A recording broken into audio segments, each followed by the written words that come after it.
behalf of the Philippine Army in Siocor, our heartfelt thanks for your genuine concern and care for our troops, the salary increase, the housing program, the healthcare for our wounded soldier, the immediate facilitation of benefits to the family of the fallen soldier, the fast-tracking of the Army modernization program had been a big boost to our morale and welfare.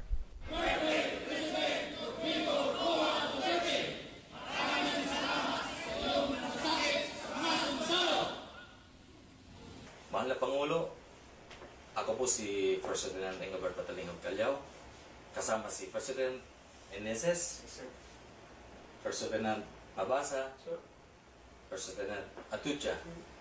Kami po at ang mga pamilya namin, kasama ang mga pamilya namin, kami po ay nagpapasalamat sa mga tulong at suporta na ibinigay nyo at hindi nyo kami pinabayaan. Maligayang kaarawan po at mabuhay po kayo. Mapalad po kami at ikaw ang aming naging Pangulo.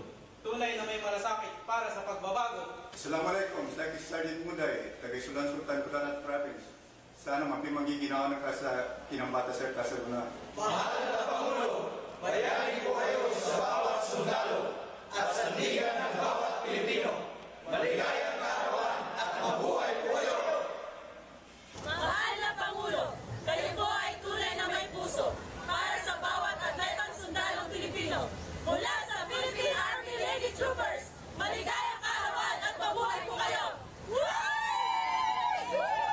War Commander-in-Chief, happy birthday, sir! War Commander-in-Chief, happy birthday, sir! Leadership brings out the best in us. We become the best versions of ourselves, leading by example. A leader doesn't just strive to make a living, but aspires to make a difference. Destiny waits for no one, and the choice is yours to make. Don't wish. Become.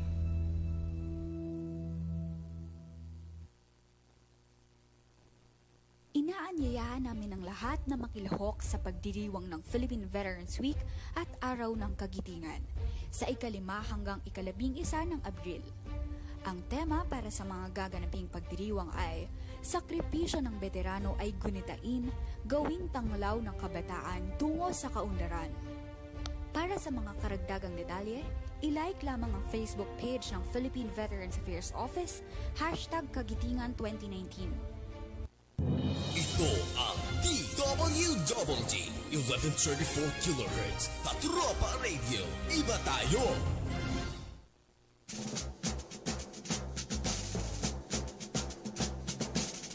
Ito ang inyong Armed Forces. Palatuntunang nagtatampok sa sandatahang lakas ng Pilipinas. Nagbibigay daan sa serbisyo ng sundalong Pilipino. Ito ang inyong Armed Forces. Kilalanin ang mga kawal na naglilingkod sa bayan dito sa programang nagbibigay daan sa bawat panig ng katotohanan. Ito ang inyong Armed Forces. Welcome sa ating palatuntunang APAP Batangas, usapang pangkapayapaan, usapang pangkaunlaran.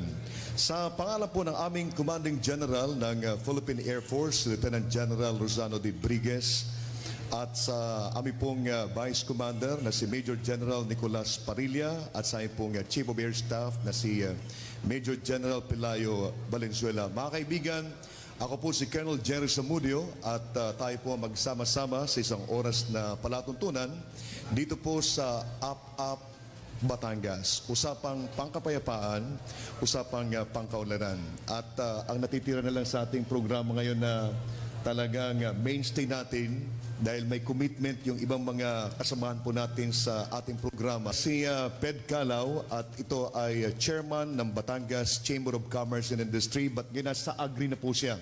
Yan ay long-time partner po ng ating programa.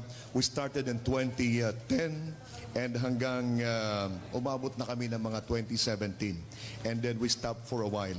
Mga kaibigan, sa araw nito ay sasamahan po tayo ng ating mga commanders galing po sa Tactical Operations Group sa buong Pilipinas at mga ARSEN representatives at saka yung ating mga civil military operators po natin all over the country para po sa programang ito na ang plano ay i-replicate din po natin ito sa lahat ng mga major bases para ito ang magiging area of collaboration, center of collaboration. At ngayon pong araw na ito ay kasama ko po ang pinaka-most senior na group commander ng Tactical Operations Group sa buong Pilipinas, si Colonel Robert Bitas. Magandang araw sa iyo, Robert. Magandang araw din po sa inyong lahat. Thank you very much, Robert, for joining us today. Mga kaibigan, yung opening statement muna ni Ped Calao ng APAP Batangas. Magandang umaga po sa inyong lahat. Dito kasama po ako sa APAP Batangas at matagal din pong panahong nawala kami sa ere. Napakaganda pong pagkakataon ngayon at mukhang mabubuhay na naman ang aming napakagandang programang APAP Batangas. Ngayon, Kaped, is all over the country na tayo. Ha? Sa Villamor Air Base, meron tayong APAP Pilipinas. Kasama naman natin si Ray Langit.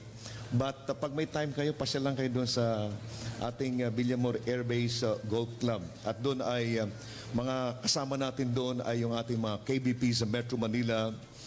Sila Arnold Claudio ay isa sa mga palaging iniimbitahan natin.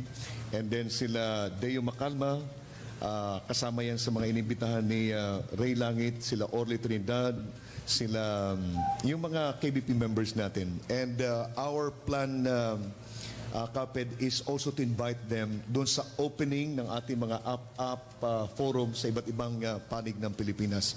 Mga kaibigan, sa araw na ito ay minabuti po namin na imbitahan ang nag-orchestrate ng development sa buong Pilipinas. No? Kasi kahit nasa mga regional level, yung NEDA pa rin yung orchestrator ng mga programa natin. Kaya nag-imbita po tayo ng isang representative galing po sa National Economic Development Authority. Ngayon po ay makakasama po natin Chief ng Economic Development Specialist ng NEDA, si Ma'am Ana Francesca Rosales. Ma'am, magandang araw po sa inyo. Magandang araw po. Okay. So, maraming salamat po sa pagbibigay nyo ng pagkakataon na kami po ay bisitahin dito sa Batangas. So, Ma'am, ang NEDA ay, tama ba yun? Nabanggit ko, parang kayong, parang sa isang, sa term natin, parang taga-kumpas kayo eh. Di ba, no? So, ng mga programa na nagsusulong ng pangkaunlaran sa ating bansa. Did I say it right, ma'am? Opo, tama po. At the national level at saka regional level po, kami po yung nagko-coordinate sa pag-formulate ng development plans, National Philippine Development Plan saka Regional Development Plans. So, to include po ata yung pati yung paplano ng mga infrastructure projects, pati yung evaluation yan, ma'am, ano? Katulong po ng mga implementing agencies katulad po ng DPWH at DOTR, ang NEDA po ang nag-analyze at saka nag-a-assess ng mga infrastructure programs. Opo. Ma'am, kayo po ay inibitahan namin dito sa ating palatuntunan na Kaped kasi gusto natin na maintindihan ng ating mga kabayan ano yung overall direction ng ating mga programa na nagsusulong ng kaunlaran sa ating bansa. Kami po sa military, Ma'am Ann, ay interesado po rito kasi yung security ay hindi mo maaari siya na i-detach doon sa development eh. Palaging security and development yan. Yun ang palaging palagi po yan paglalaruan ng kabila. So, sa ngayon ho ba, bilang kayo po ang nagko-coordinate ng lahat ng mga development projects, program sa ating pamahalaan sa buong bansa. Ano po ang general direction po natin ngayon?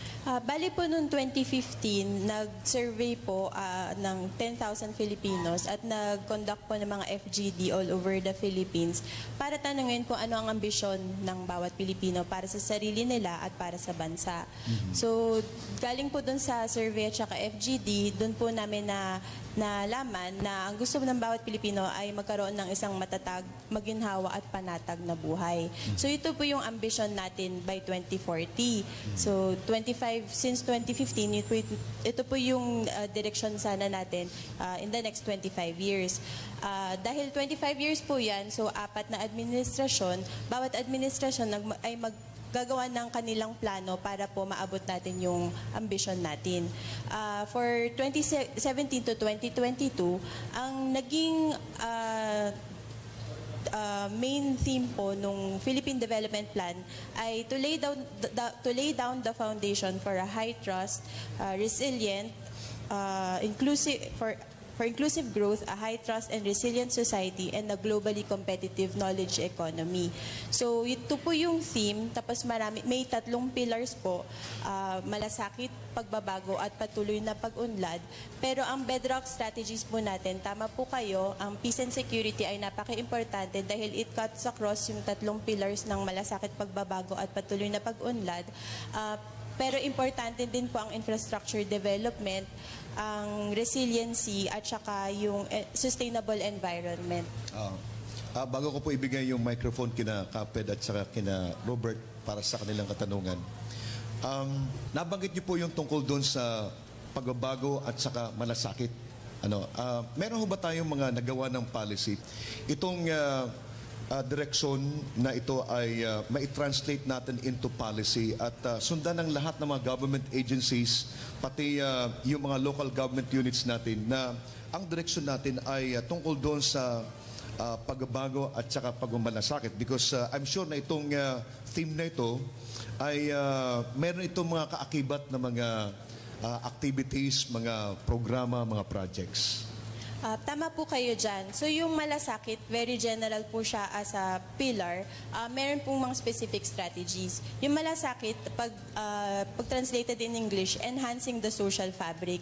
Ano po ba ito? Malasakit sa bawat isa. So meron po tayong, ang bawat Pilipino ay may trust sa bawat sa isa't isa at meron ding trust sa kanilang gobyerno.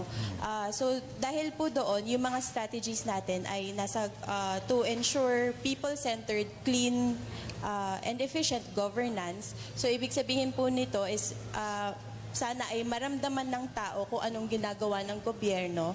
Pangalawa, pursue swift and fair administration of justice para po maramdaman ng tao na ang justice system natin ay tumutulong po sa atin.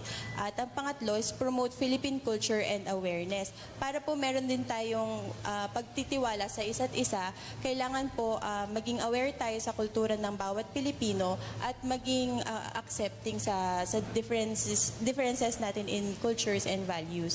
Yung sa pagbabago naman po, it's reducing inequality. Kasi po, yung sa previous plan, ang common criticism is hindi nararamdaman ng tao ang pagbabago kasi mataas pa rin po yung inequality natin. So para po dun sa pagbabago, ang focus po natin is i-expand ang economic opportunities ng mga taong hindi ito nararamdaman. At saka, kailangan natin i-accelerate yung human capital development kasi through education, health, and yung livelihood po nila para nararamdaman po nila yung sinasabi nating mataas na GDP growth in the past few years. Kasunod po, yung resiliency ng bawat individual. Dahil marami po tayong mga nararanasang sakuna, hindi naman po natin masusustain itong pagbabagong ito at saka yung mga nararamdaman nating growth kung hindi po tayo resilient. So kailangan po natin bawasan ang vulnerabilities ng bawat tao at saka ng pamilya at saka komunidad. Ang pangatlo pong pillar, patuloy na pag-unlad. So kung mataas na po ang growth natin, as nasusustain natin yung growth, yung pagpatuloy po ng pag-unlad ay importante through science, technology, and innovation at pati yung reaching the demographic dividend, making sure na yung majority ng population natin ay nakakapag-contribute sa growth through education at saka yung access nila to livelihood. Thank you very much, ma'am. Siguro si Kaped may mga naisip na itatanong eh. Sige, Kaped, ikaw naman. Actually, ang nire-represent ko po para sa kalaman ng marami ay agriculture at saka partly business. No? Pagkakaintindi ko po, ito correct me if I'm wrong, NEDA ay in charge of the plan and the economic development of the country. For example po, sa agriculture, meron kaming tinatawag na Agricultural Modernization Development Program. So partly, gumagawa kami ng budget para magkaroon ng development ng ating agriculture sa buong bansa. On the part po ng NEDA, inasmuch na kayo po ang gumagawa ng mga programa, very essential po na yung revenue na makukuha natin dito sa tinatawag na train law, no, ay makapunta sa development ng agrikultura dito sa ating bansa. Presently po ay merong ang bagong issue ngayon, yung rice tariffication law, which is tayo ay para mabigyan natin ng sapat na bigas ang ating mga mamamayan ay magkakaroon ng tinatawag na liberalization ng importation. And to that point, meron pong mga parang pangamba ang sektor ng agrikultura na baka po itong ating mga rice farmers ay ay mawala ng gana magtanim at instead ay ipagbili ang kanilang lupa sa mga developer. Ano po ang ginagawa ngayon ng NEDA para magkaroon naman ng katulad po ng sinabi ko kanina na magkaroon ng modernization, ma-implement ang tamang modernization program ng sektor ng agrikultura? Kami po sa NEDA, kinukonsulta po namin ang public para po dun sa pag-craft ng IRR ng Rice Modernization Act, in Rice Industry Modernization Act. So, last week po, nagkaroon po ng online public consultations at sa mga susunod na araw, magkakaroon din po ng consultations para po masigurado na inclusive po yung pag-craft nung IRR ng law. Isa pa rin pong katanungan ko with regards din po sa pangamba ng mga negosyante dahil sa dahil sa globalization ngayon ay medyo napakarami yung factors ang nag-i-effect sa inflation. For example, hindi po natin kaya kontrolin ang pagtaas ng gasolina. Ay isa yan sa main factor ng cost ng inflation. So ano po naman kaya ang programa ng NEDA pagdating sa mga darating na pundo para sa development ng ating bansa? Paano natin ma-maintain yung projection ng ating mga economic measures na ganito dapat ang inflation rate? May mga factors po na hindi naman natin kayang kontrolin globally. For example, may trade war po ang US at saka China ngayon. At the same time, ang pagtaas po ng presyo ng crudo. So, pagdating po sa paghabol ng development ng Pilipinas vis-a-vis with other ASEAN countries, paano po natin ma-accelerate yung development ng bansa? Pagdating po doon, kasi marami pong mga factors na nakakaapekto sa inflation, sa GDP po natin. So, una is yung pag-implement po natin ng development plan. Hindi lang po yun NEDA, pero tulong-tulong po tayo lahat sa gobyerno, pati ang private sector. Kaya po importante yung konsultasyon para po malaman natin kung ano nga bang kailangan ng ating mga mamamayan para po matugunan po natin ito. Yung pagdating naman po sa mga external factors, gaya po ng sabi ninyo, yung presyo ng crudo at saka yung trade wars, ang importante po sa atin sa Pilipinas, sa ating ekonomiya, ay maging resilient po tayo to shocks, to economic shocks. Kaya po tayo pag-diversify ng trade para po hindi tayo nakadepende sa iisang bansa lamang o sa dalawang bansa lamang. Pagdating din po sa agriculture, dapat din po nagpa-product diversification din po tayo para po yung food inflation natin hindi po masyado naapektuhan ng isang produkto lamang. Okay, Kaped, mga kaibigan, tayo po magbabalik sa mga katanungan pa ng ibang mga kasamahan natin. And after sa kanila, Kaped, pwede bumalik ulit tayo sa iyo, no? Para mabigyan po natin ng pagkakataon yung iba na magtanong din sila. Pero pagkatapos lamang po ng ilang paalala.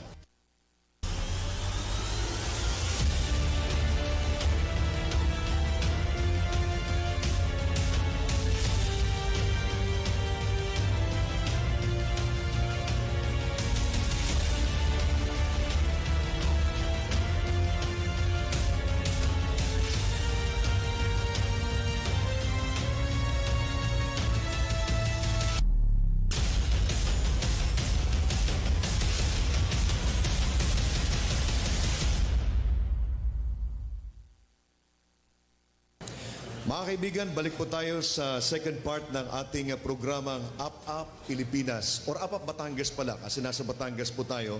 At nais po natin pasalamatan yung commander ng Air Education Training and Doctrine Command na si Major General Arnold Mansita at sa Deputy Commander ng ATDC kay Brigadier General Ferdinand Cartuano sa pagpagamit po ng pasilidad ng Fernando Air Base ng ATDC para po sa relaunching ng ating programang Up Batangas.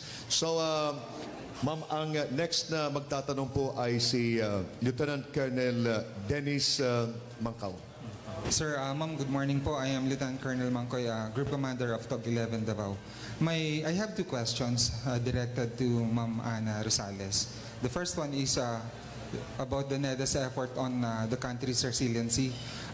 The Philippines is an archipelagic country, and yet we are importing fish products from other countries.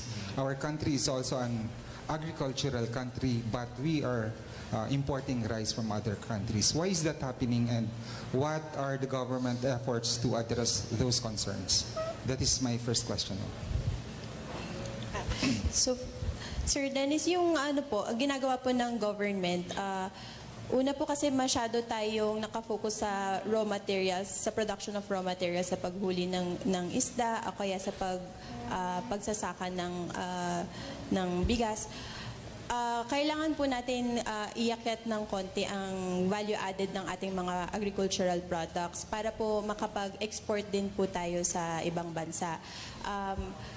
Pangalawa po, yung modernization, yung nabanggit po ni Sir Fred na Agriculture Fisheries Modernization Plan, ito po ay naging bottom-up yung pagplano kasi tinanong po ang sektor kung ano po yung kailangan nila para maging modernized ang agriculture and fisheries sector. Hindi lang po siya in terms of technology, pati po yung kapasidad ng ating farmers and fisher folk.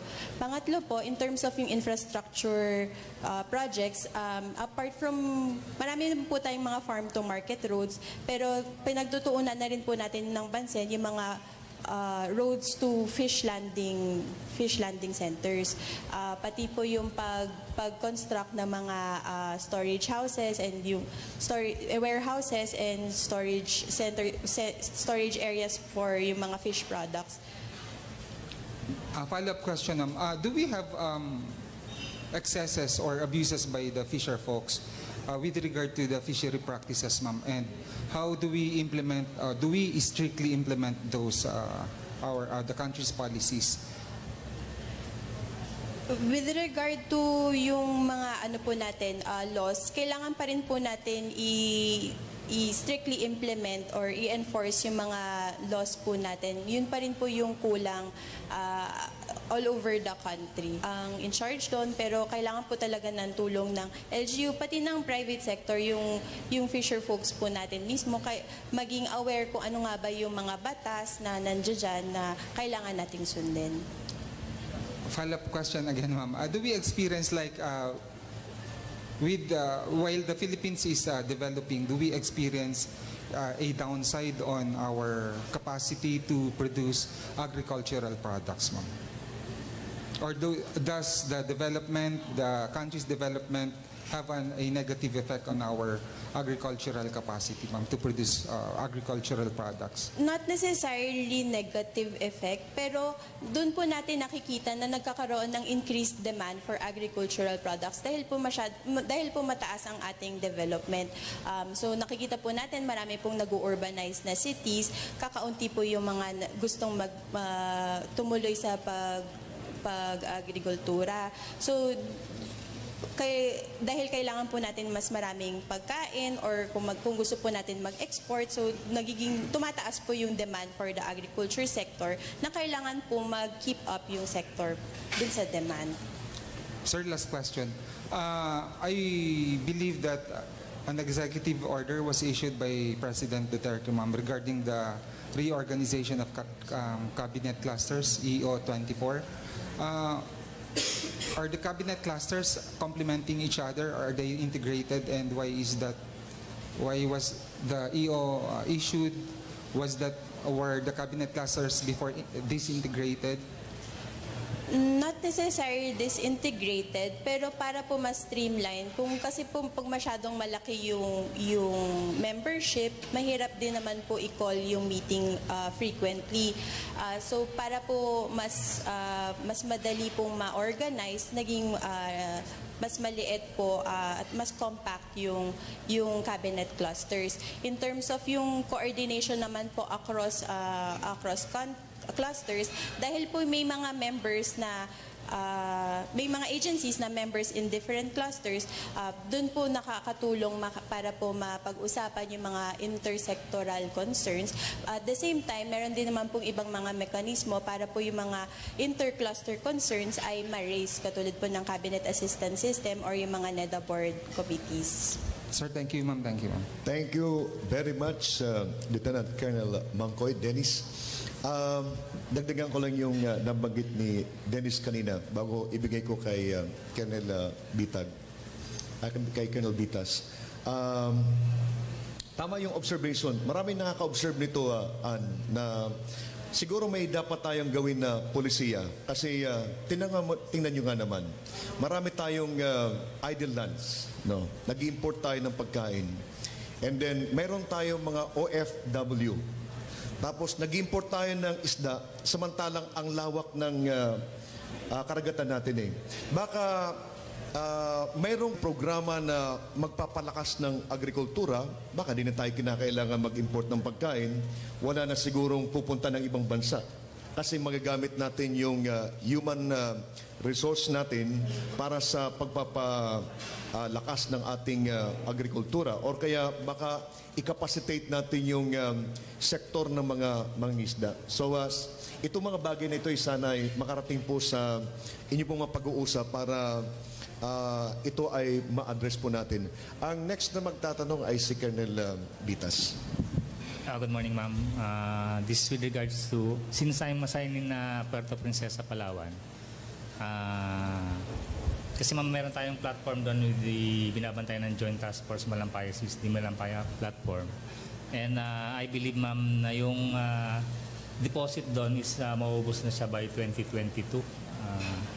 So most of yung nakukuha doon is natural gas na sa natin, ma'am, sa electricity energy na kailangan ng bansa natin. So do we have a plan to, kapag naubos na yung ma'am, yung deposit doon, do we have a plan na to go alternative source of energy just like windmill or solar power? Doon po sa Philippine Development Plan, so ina-encourage po talaga natin ang energy mix. So ang investment po sa renewable energy ay nag-i-increase na rin po, apart from yung wind, pati po yung solar energy, pinagtutuunan na rin po natin ng pansin. Ang DOE po ay yung nag-craft ng Philippine Energy Development Plan in consultation po with the different agencies, implementing agencies po. Isa sa mga mandato ng NEDA ay evaluation ng mga projects, di ba, no? Yung project, yung construction ng mga kalsada. Anong mga policy mayroon tayo na para itong construction ng mga kalsada nito ay hindi siya papabor sa interest ng isang malaking kumpanya. Kasi minsan, hindi na iwasan na nagkakaroon ng perception yung ating mga kabayan na itong kalsada nito ay dinaan dito sa lugar na ito sapagkat nandoon yung pag-aari ni someone, di ba? No? So, meron bang mga polisiya na ginagamit tayo para sa pag-review natin ng implementation ng project, ang tinitingnan natin ay yung interest ng mas mga nakakaramihan? Opo, pagdating po sa pag-evaluate ng mga programa, tinitingnan po natin yung apart from yung economic IRR, pati yung social discount rate, kung ano po yung benepisyo na mapupunta sa taong bayan. Hindi lang po kung ano yung presentad sa ICC, yun lang po yung pag-uusapan. Kasi pinag-uusapan din po, ano po yung mga alternatibong ruta para po kung yun po ba ay mas makakabuti sa taong bayan. So, tinitingnan po natin ang iba't ibang klaseng options. Gusto ko sanang dagdagan yung tanong, yung isang, yung tinanong mo, Colonel, kasalukuyan po ay may programa ang Department of Agriculture. Meron po kaming tinatawag na PRDP program, Philippine Rural Development Program under the World Bank. Ito po ay grant na binibigay ng World Bank sa mga cooperatives at sa mga associations. At part na ng programang ito ay partnership between the Department of Agriculture or the Philippine government at saka ng LGU, no? At saka ng private sector. Part ng programa dito yung tinatawag na Farm to Market Road. Ito po ay para mapalapit ang produkto natin ng ating mga maliliit na magsasaka para madala sa merkado. At isa sa mga requirement ay kailangan yung karsada ay nakakonect kung saan nanggagaling ang produktong agrikultura. Para itong ating mga maliliit na magsasaka ay madala nila sa pamilihan itong kanilang mga produkto. At ito ang isang requirement para maaprubahan ng World Bank ang paglalagay o pagtatayo ng karsada sa mga bukirin. So isa rin yon na maaaring partly kasama rin din na katulong din namin dyan ng NEDA sa programang ito. Although this is a separate program by the Department of Agriculture. Ma'am Ann, yung build program ng gobyerno natin, di ba, malalaking mga project ito eh. Ngayon, namomonitor natin na nag-import tayo ng manpower, ng labor galing sa ibang bansa. At ito ay marami na ito eh. Pero marami sa ating mga nanonood ngayon ang nagtatanong, anong polisiya ang pwede nating gawin para yung mga OFW natin, yung mga nagtatrabaho sa ibang bansa, ay ma-channel natin dito sa mga programa ng build para yung mga pag-import natin ng laborers ay maiwasan natin. Pangalawa, mayroon tayong around mga 9 million na mga IP, mga kabayan natin sa IP communities na wala namang trabaho. Di ba, no?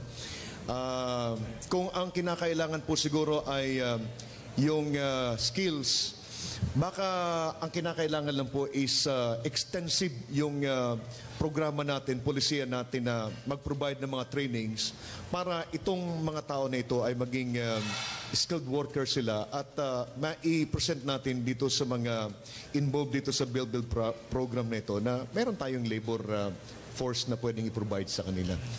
Tama po kayo. Dahil po sa Build program, mas tumaas po yung demand natin for labor, particularly sa construction industry.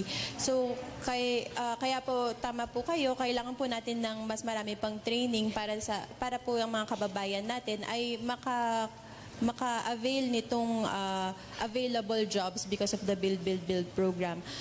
Pagdating naman po dun sa mga OFW, dahil po may mga skills sila na posibleng magamit para dito sa ating mga programa, may OFW reintegration program naman po tayo para kung interesado po sila na ma-share ang skills nila sa atin dito sa Pilipinas, sa pag-unlad ng Pilipinas, ay makatulong po sila dito. Pero paano po natin ito tinatranslate into policy para ito ay mag-cascade doon sa iba't ibang mga government agencies? Because I understand ang NEDA talaga ang nakikita kong taga-kumpaso eh. Lahat ng government agencies sumusunod doon sa napagkasundan ng iba't ibang ahensya ng ating pamahalaan. Na ang ginagamit nating roadmap ay yung Ambition 2040. Yun po yung plano po natin ay ang Philippine Development Plan para po ma-atim natin yung vision natin yun. Tama po kayo, yung NEDA, dahil nag-member po kami sa different interagency committees, naririnig po namin kung ano yung mga iba't ibang problema ng bawat committee, kunwari ng social, economic, infrastructure. So, doon po namin doon po kami nakakatulong para ma-erase yung mga ganitong pong suggestion na yung mga OF skills po ng overseas Filipinos, skills po ng ating domestic labor na makakatulong para sa infrastructure program na pinag-uusapan sa Infrastructure Committee. Thank you very much. Tayo mga kaibigan, magbabalik pagkatapos lamang po ng ilang paalala.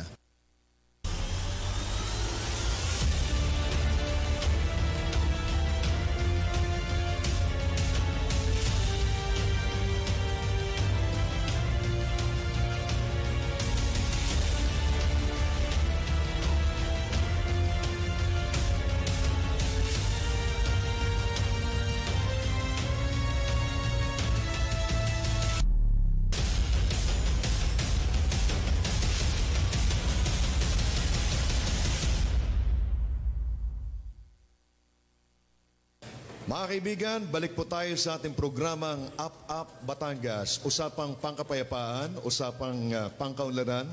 At bisita po natin si Ma'am Ann Francesca Rosales po ng NEDA. Ma'am, 2017, kung di po ako nagkakamali, ang Pilipinas ang tinitingala sa buong reyon. Ano ho? Sapagkat yung first quarter ho ay yung ating economic performance ay umabot ng 6.9%. No, hindi pa tayo nagkakaisa noon. Mayroon pang New People's Army, mayroon pang Abu Sayyaf, mayroon pang BIFF, marami pang problema. Pero yung ating economic performance, ma'am, umabot ng 6.9%. Kaya nga minsan tinatanong ko sa aking mga kasamahan, sa aking sarili, ano kaya ang Pilipinas kung wala po yung mga grupong ito, yung mga teroristang ito, wala yung nagte-terrorize sa community, ang grupo ng New People's Army. Ano kaya ang Pilipinas? Ano? Di ba ang kinukompute doon sa GDP, yung gross domestic product natin, yung income natin eh. Pag farmer ka at ikaw ay nagko-cultivate ka at mayroon kang na-harvest, mayroon kang pwedeng sabihin, oy, mayroon akong contribution dyan sa GDP na yan eh. Diba? Pero kung ikaw ay New People's Army ka, yung mga farmers, hinihila mo na pumunta sa bundok at mag-armado, sa tingin nyo, ma'am, nagko-contribute sila sa GDP natin? Kayo, ma'am? Kasi based on the formula, yung formula kasi is malinaw eh. Kung sino nagko-contribute sa GDP, kung sino ang may income, yun ang masabi natin nagko-contribute sa GDP. But if you are not contributing, you are not productive, can you honestly tell me that you are contributing to the GDP of the country?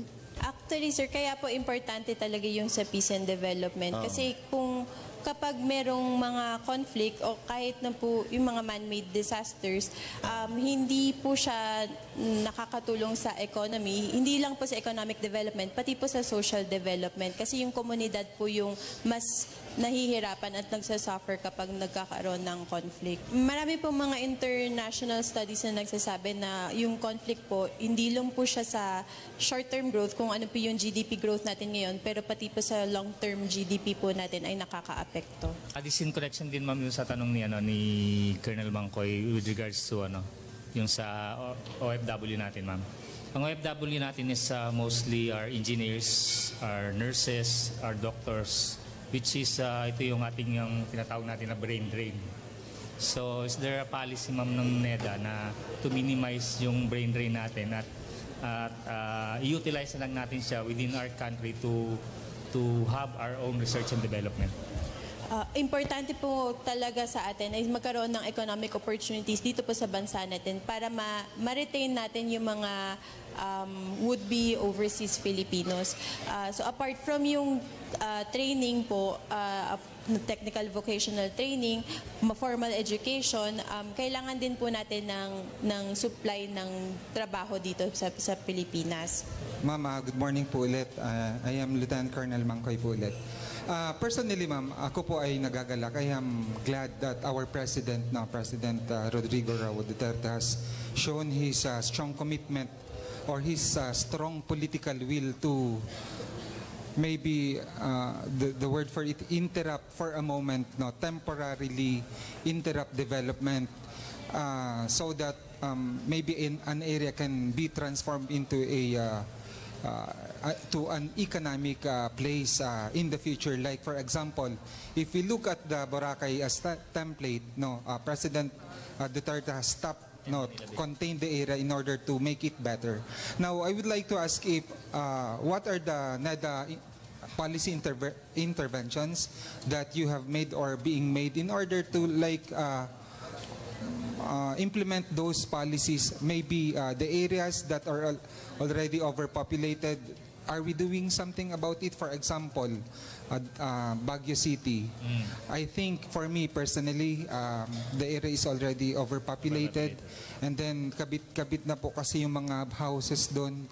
Baka isang araw the soil is already saturated, and then we'll wake up one day with the area, or God forbid gumuho na po yung lugar. So does NEDA doing something about it in terms of policy interventions? Our regional office in CAR is currently conducting a carrying capacity study in Baguio, which will be completed by April 2019.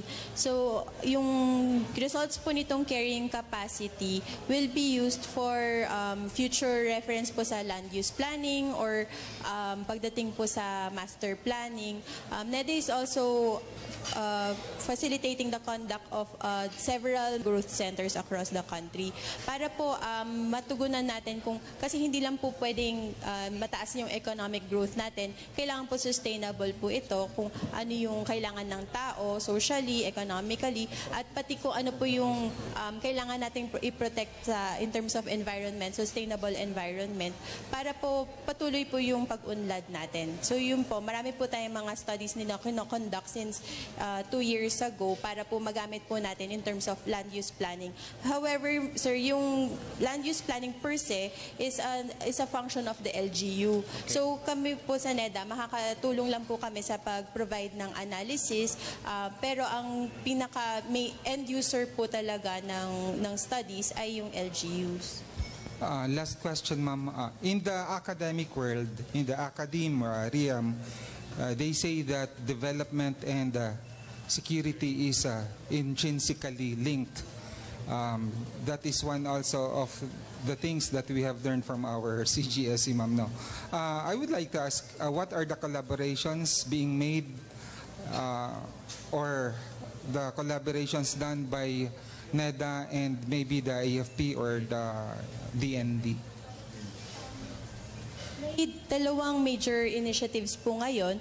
First, all over the country, we're more frequently conducting the joint RDC-RPOC meetings. So dati po kasi separate ang Regional Development Councils dun sa Regional Peace and Order Council meetings.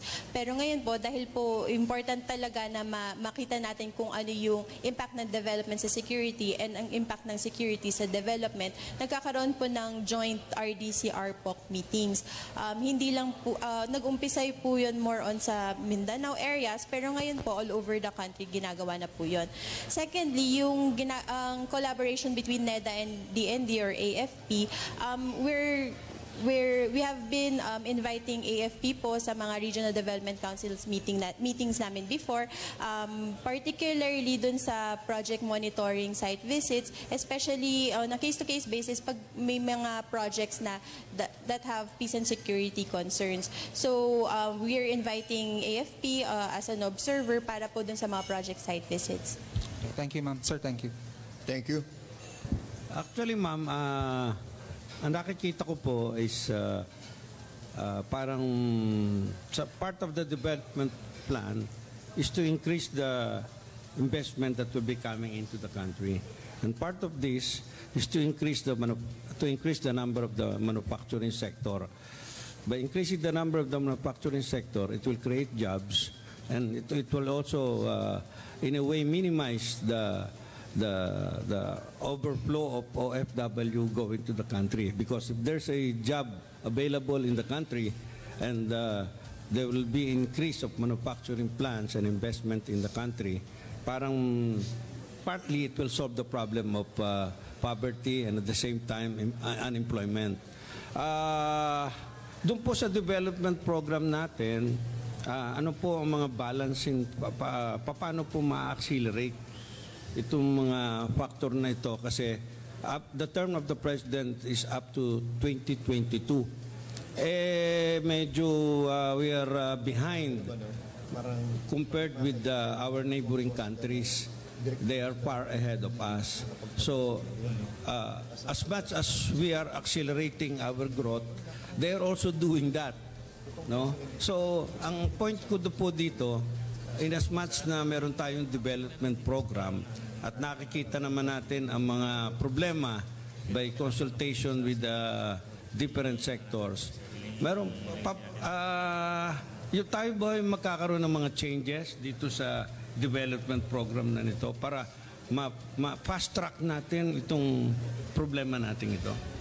Doon po sa Philippine Development Plan 2017 to 2022, ang Manufacturing Resurgence Program is one of the key programs para po stimulate po natin ulit ang industry development.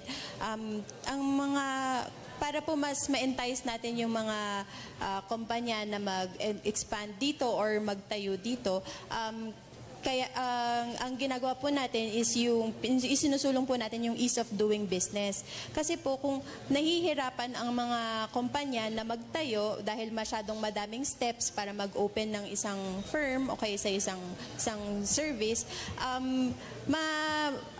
aayaw na po sila invest dito sa Pilipinas. So, importante po ang ease of doing business, hindi lang po sa national government, pati sa LGUs. Pangalawa po, in terms of labor supply, ini-improve po natin kung ano yung kapasidad ng Pilipino para po maging employee para po through education, formal education, dahil po sa K-12 para po mas maging ready po ang mga estudyante po natin na maging empleyado. Pangalawa po, sa technical vocational naman po, para po meron po silang meron po silang skills na kinakailangan ng isang kumpanya. Pangatlo po, yung labor supply hindi lang po sa education, pati po sa health. Kasi importante na malusog ang pangangatawan ng isang manggagawa. Pang-apat po, hindi lang naman po tayo, actually nung sa ambition, nung nag-visioning exercise po tayo, ang mga Pilipino pala, entrepreneurial. So gusto pala nila magkaroon ng business nila, sarili nilang negosyo. So apart from yung education, yung entrepreneurial skill po sana ng Pilipino, yun yung binibigyan din natin ng pansin para po meron silang pagkakataon na magtayo ng sarili nilang negosyo o kaya ng livelihood. Thank you very much, Kaped.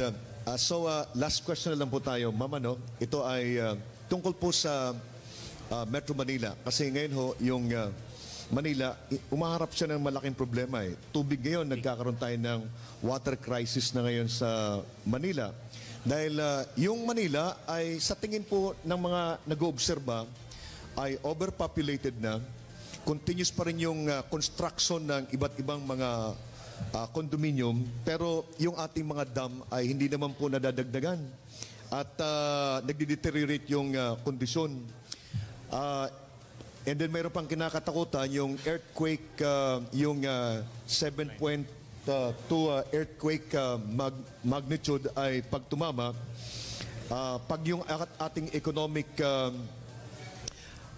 capital ay nasa Metro Manila, ang laki na ho ng epekto niyan sa ekonomiya ng ating bansa. Mayroon ho bang plano na magbukas ng maraming mga economic centers or bagong Metro Manila? Like for example, dito po sa Batangas, kami mga piloto ho, lumilipad kami at nakakita namin itong bayan po ng San Juan. Yung San Juan is a very strategic location kasi napapaligiran siya ng Lucena City, San Pablo, Batangas. May rail siya, may tren, nasa dagat. Baka pwede hong matingnan na itong mga lugar na ito ay pwedeng i-create na bagong city para ma-decongest natin ang Metro Manila at hindi lalong lumala pa yung problema dyan sa lugar po niyan. All over the country po, meron po dun sa Philippine Development Plan, meron pong National Spatial Strategy kung saan nakita po natin yung trend ng population tsaka economic growth. So nakikita po natin kung saan nga ba papunta ang mga, saan gusto ng tao tumira at kung saan po papunta yung mga negosyo. So hindi lang po Metro Manila ang Metropolitan Center, meron din pong Metro Cebu tsaka Metro Davao, and by 2020, Metro Cagayan de Oro. Apart from yung mga metropolitan centers, meron din po mga regional growth centers. Tapos, at the provincial level, meron din mga local growth centers na iba't ibang growth center. Meron silang role. Pwede silang administrative center, tourism, education. So, yung role po nila ay yun po yung nagde-determine kung ano yung magiging itsura niya in the future. Ang importante po talaga is urban planning. Kasi po, kapag masyado pong mataas ang growth at economic growth at saka population growth, hindi din po talaga sustainable. Kaya po nakikita natin yung mga problema such as traffic, yung sanitation problem, solid waste management, kasi po poor planning po yun. Doon po nag-uumpisa. Kaya po, nabanggit ko earlier, may mga master plans po tayo na ginagawa sa mga different growth centers para po na-anticipate na natin yung mga problema at ma-anticipate na rin po natin yung pag-implement ng programs na makakasagot ng mga problemang ito. Pero as far as Metro Manila ho, ano bang policy po, economic policy natin? Ihinto na ho natin yung pagkukonstruct ng mga condominium kasi hindi na po talaga kaya eh. Saan natin kukunin yung tubig? At saka lumala yung problema natin sa, may nagkakaroon tayong problema sa climate. Mayroon bang policy na stop na yung mga construction ng condominium? Kasi pag condominium, tao ang ino-host po natin doon eh. At kailangan sila ng maraming tubig. Yung mga ganun po kasing polisiya, kailangan talagang pag-isipan. Kasi ang growth po ng isang urban center, hindi lang naman po government yung nagde-determine, pati po yung businesses at saka yung tao. Kasi syempre yung mga tao gusto nilang tumira kung saan malapit yung trabaho, kung saan available yung trabaho. So yung ganung klaseng policy, hindi lang po siya sa... Kaya po ang ine-encourage po natin is magkaroon ng regional development para po outside Metro Manila magkaroon din po ng growth para po yung mga tao kunwari po na nakatira sa ibang regions, hindi na po sila pupunta sa Metro Manila kasi meron naman palang economic opportunities dito sa region nila. Okay po. Maraming salamat, ma'am. Well said. Mga kaibigan, dito na po nagtatapos ang ating palatuntunan at nais po nating pasalamatan yung ating pong panauhin galing po sa National Economic Development Authority, si Ma'am Rosales. Parting statement muna kay Kapit Galaw. Sa mga nanonood po at saka sa mga nakikinig, sana po ay itong aming pinag-usapan ngayon ay makatulong para maliwanagan ang ating mamamayan tungkol po sa development plan ng ating pamahalaan. At sana po ay tuloy-tuloy itong aming APAP Batangas. Maraming salamat po. At sa Group Commander ng Tactical Operations Group 7 sa Palawan, si Colonel Robert Ditas for your parting statement. Robert, pasalamatan lang natin yung mga nanonood. Nagpapasalamat din po ako sa lahat ng mga nanonood at kagaya po ng sinabi ni Sir na at least napag-usapan namin dito kung paano at naibigay sa inyo kung paano tayo magde-develop as a country. Opo. Thank you very much, Robert. So, sa ating pong panawin kay Ma'am Ann Rosales. Maraming salamat po sa pag-imbita niyo po sa amin, sa NEDA, para ma-share po namin kung ano yung nasa development plan. Tulong-tulong po sana tayo sa national government, sa local government units, private sector, at sa komunidad para po maatim natin yung matatag, maginhawa at panatag na buhay. Thank you very much. So, nice po nating pasalamatan ang commander po ng Air Education Training and Doctrines Command, si Major General Arnold Mansita, at kay Brigadier General Ferdinand Cartuano, ang Deputy Commander po ng ATDC, sa pagpagamit po ng Officers Club sa ating pong programang Up Batangas. At sa pangalan po ng aming Commanding General ng Philippine Air Force, Lieutenant General Rosano Brigues, kay Major General Nicolas Parilla, Vice Commander po, at ang aming Chief of Air Staff, kay Major General Pelayo Valenzuela.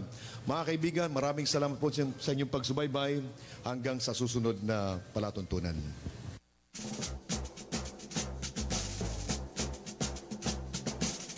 Ito ang inyong Armed Forces. Palatuntunang nagtatampok sa sandatahang lakas ng Pilipinas. Nagbibigay daan sa serbisyo ng sundalong Pilipino. Ito ang inyong Armed Forces. Kilalanin ang mga kawal na naglilingkod sa bayan dito sa programang nagbibigay daan sa bawat panig ng katotohanan. Ito ang inyong Armed Forces.